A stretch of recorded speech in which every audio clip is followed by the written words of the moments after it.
Stress को reduce करने के लिए ऐसी कौन सी डाइट लेनी चाहिए जिससे नेचुरली डोपामिन इफेक्ट अच्छा हो जाए, एटलीस्ट आप काम डाउन हो जाए? कौन सी डाइट ऐसी होनी चाहिए? अच्छा, इसमें सबसे पहले हमारे पास आ जाता है नट्स का इस्तेमाल। अच्छा। मैग्नीशियम सप्लीमेंट अगर आप अफोर्ड करते हैं वो ज़रूर इस्तेमाल करें। जितने ग्रीन लीफी वेजिटेबल्स हैं, जैसे पालक हो गया, कैबेज हो गई, आइसबर्ग लेटस, इनको कच्चा इस्तेमाल नहीं करना, थोड़ा सा स्टीम करके इस्तेमाल करना है। जब हम कच्चा हरे पत्तों को इस्तेमाल करते हैं उनमें ऑक्सलेट ज़्यादा है, वो फिर हमारी किडनी को इफेक्ट कर सकता है। जब आप इन चीज़ों को पका लेते हैं तो ऑक्सलेट ऑलमोस्ट 60-70% उसमें से कम हो जाता है।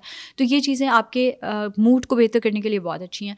फिर हमारे पास वॉलनट्स बहुत अच्छे हैं आपके मूड को अच्छा। बेहतर करने के लिए, और सिर्फ वॉलनट्स ही नहीं, बाकी जितने नट्स हैं वो भी बहुत अच्छे हैं, ज़रा वॉलनट्स थोड़े बेहतर हैं। इसी तरह जो हमारे पास फ्रूट्स हैं उनमें बेरीज़ का इस्तेमाल, जिसमें स्ट्रॉबेरी, ब्लूबेरी, रास्पबेरी जो आपके मुल्क में अवेलेबल है, वो बहुत अच्छी है आपके माइंड के लिए। चेरीज़ बहुत अच्छी हैं, वो भी आपको एक खुशी का फैक्टर भी देती हैं, आपकी स्ट्रेस को भी कम करने में हेल्प करती हैं। इसके साथ साथ चिया सीड्स ओमेगा 3 का बहुत अच्छा सोर्स है।